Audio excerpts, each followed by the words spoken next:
انبیاء کی بعثت کا مقصد کیا ہے؟ علم کب نتیجہ بخش ہوتا ہے اور عقل کس چیز کو کہا جاتا ہے؟ آئیے جانتے ہیں ان سوالوں کے جوابات کے بارے میں ہمارے آج کے اس ایپیسوڈ میں۔ بسم اللہ الرحمن الرحیم۔ محترم ناظرین، سلام علیکم۔ سبیل قرآن کے اس تفسیری پروگرام میں ایک بار پھر آپ کو خوش آمدید کہتے ہیں۔ آج آپ کے سامنے سورہ بقرہ کی آیت نمبر 129 اور 130 کی تفسیر لے کر حاضر ہوئے ہیں۔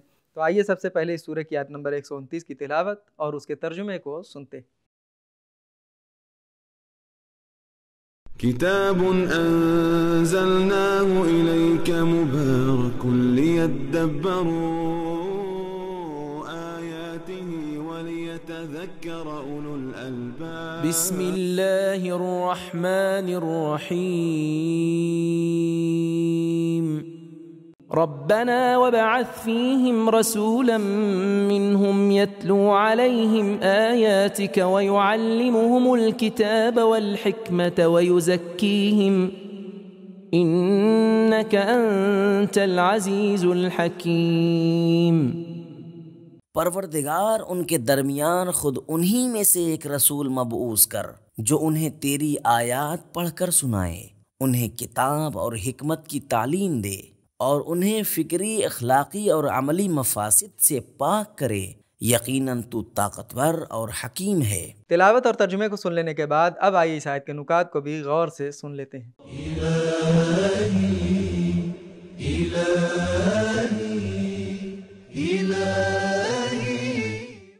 اس آیت سے جناب ابراہیم علیہ السلام کی ایک اور دعا کا پتہ چلتا ہے جو ان کی بہت بڑی عظمت، بلند روح، ان کے باطنی اخلاق، دل سوزی کو بتاتا ہے، جبکہ وہ خود اپنی زندگی میں اللہ کے بڑے پیغمبروں میں سے ہیں۔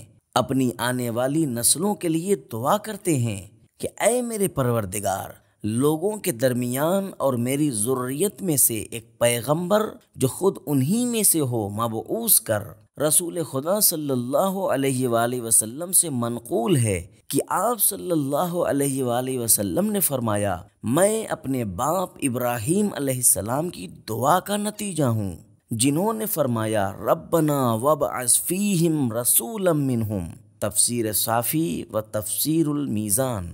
اگرچہ جناب ابراہیم علیہ السلام کی دعا میں تعلیم کو تزکیے سے پہلے لایا گیا ہے، لیکن اجابت دعا کے وقت اللہ تعالیٰ نے تزکیے کو پہلے رکھا ہے تاکہ ابراہیم علیہ السلام کو متوجہ کیا جائے کہ تزکیے کی اہمیت تعلیم سے زیادہ ہے اور تعلیم کا درجہ بعد میں آتا ہے۔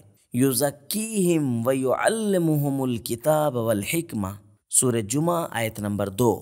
نکات کو سن لینے کے بعد اب آئیے اس آیت کے پیغامات کو بھی غور سے سنتے ہیں۔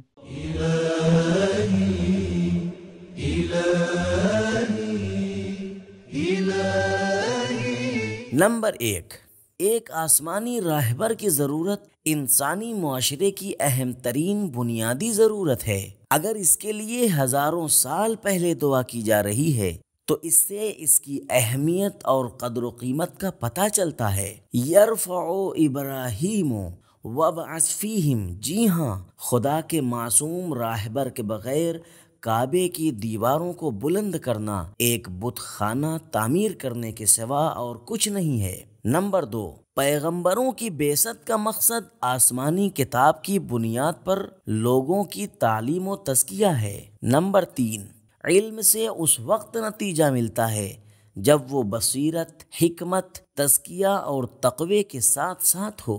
اب آئیے سورہ بقرہ کی آیت نمبر 130 کی تلاوت اور اس کے ترجمے کو سنتے ہیں۔ ومن يرغب عن ملة إبراهيم إلا من سفه نفسه وَلَقَدِ اصْطَفَيْنَاهُ فِي الدُّنْيَا وَإِنَّهُ فِي الْآخِرَةِ لَمِنَ الصَّالِحِينَ۔ کون ہے جو ابراہیم کے دین سے روگردانی کرے سوائے اس شخص کے جس نے خود کو بے وقوف اور بے عقل بنا لیا ہو، اور ہم نے ان ابراہیم علیہ السلام کو اس جہان میں چن لیا ہے اور یقیناً وہ دوسرے جہان میں بھی صالحین میں سے ہیں۔ تلاوت اور ترجمے کو سن لینے کے بعد اب آئیے آیت نمبر 130 کے نکات کو بھی غور سے سن لیتے ہیں۔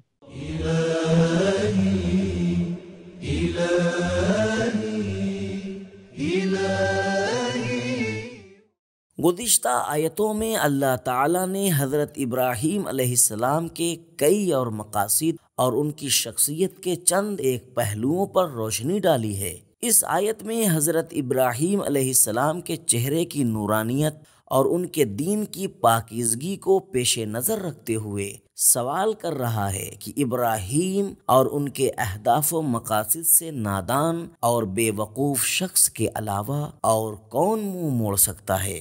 دین ابراہیمی کی اہمیت تو اس حد تک ہے کہ سرور انبیاء بھی اس پر فخر کرتے ہیں کہ ان کا راستہ ابراہیم کا راستہ ہے۔ حضرت ابراہیم علیہ السلام وہ باعظمت پیغمبر ہیں جو اپنی منطقی اور مدلل گفتگو میں کافر مخالفین کو مبہوت اور لاچار کر دیتے تھے، جیسا کہ خدائے متعال فرماتا ہے فَبُہِتَ الَّذِي كَفَرَ، سورہ بقرہ آیت نمبر 258۔ شجاعت کے وہ جوہر دکھائے کہ بت خانے میں اکیلے ہی جا کر کلہاڑی سے بتوں کو توڑ ڈالا، جیسا کہ پروردگار عالم فرماتا ہے فَجَعَلَهُمْ جُذَاذًا، سورہ انبیاء آیت نمبر 58۔ حلم ایسا ہے کہ قرآن انہیں حلیم بتا رہا ہے۔ صبر و توکل کا یہ عالم ہے کہ اس میں بھی دوسرے کے لیے نمونے عمل ہیں۔ نعرے نمرود میں پھینکے جاتے ہیں لیکن دل میں مکمل سکون و اطمینان ہے۔ سخاوت کے مقام پر موٹے تازے بچھڑے کو ذبح کر کے اس کا گوشت مہمانوں کو کھلا دیتے ہیں۔ خدا کی فرما برداری اور تسلیم و رضا کی یہ حالت ہے کہ اپنے شیرخوار بچے کو مکہ کے بے آب و گیاہ میدان میں چھوڑ کر چلے جاتے ہیں، اور جب وہ جوانی کی منزلوں میں قدم رکھتا ہے تو حکم خداوندی سے اس کے گلے پر چھری رکھ دیتے ہیں۔ جی ہاں، انسان صرف اپنی عقل کو دھوکہ دینے کی وجہ سے ہی اللہ کے دین سے فراری ہو سکتا ہے۔ جناب ابراہیم علیہ السلام اپنی دعا میں اللہ تعالیٰ سے درخواست کرتے ہیں الحقنی بالصالحین، مجھے صالحین کے ساتھ ملا دے، سورہ شعراء آیت نمبر 83۔ پروردگار عالم ان کی دعا کو قبول کرتے ہوئے فرماتا ہے ابراہیم آخرت میں صالحین میں سے ہیں۔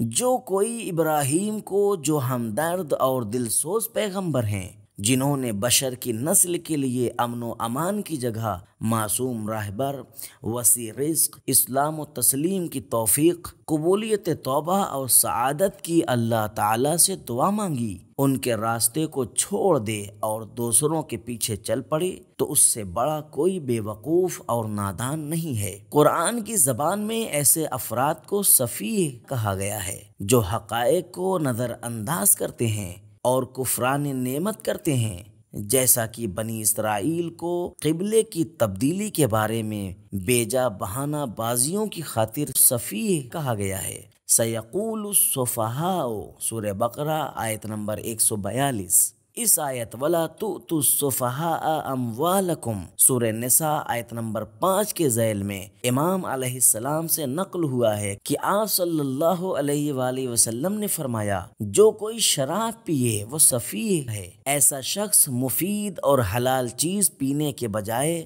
نقصان دہ اور حرام چیز کی طرف بڑھتا ہے۔ جی ہاں، جو راہ حق کو چھوڑ کر بے راہے کی طرف چل پڑتے ہیں وہ سفیہ ہیں، اور جو کوئی راہبر اور مکتب کے انتخاب میں صحیح قدم اٹھائے وہ عاقل ہے۔ حدیث میں ہے کہ عقل وہ چیز ہے جس کے ذریعے خدا کی عبادت کی جائے، ورنہ وہ شیطانیت ہے۔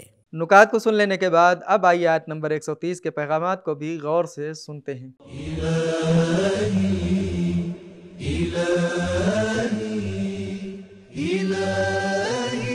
نمبر 1، سفیہ وہ ہے جو منطق، دلیل، دین، راہبر اور حق کے راستے کو چھوڑ دے، اپنی خواہشات نفسانی یا دوسروں کے پیچھے چل نکلے۔ نمبر 2، دینداری اصل میں عقل مندی ہے اور اس سے منہ موڑنا اصل میں بے عقلی ہے۔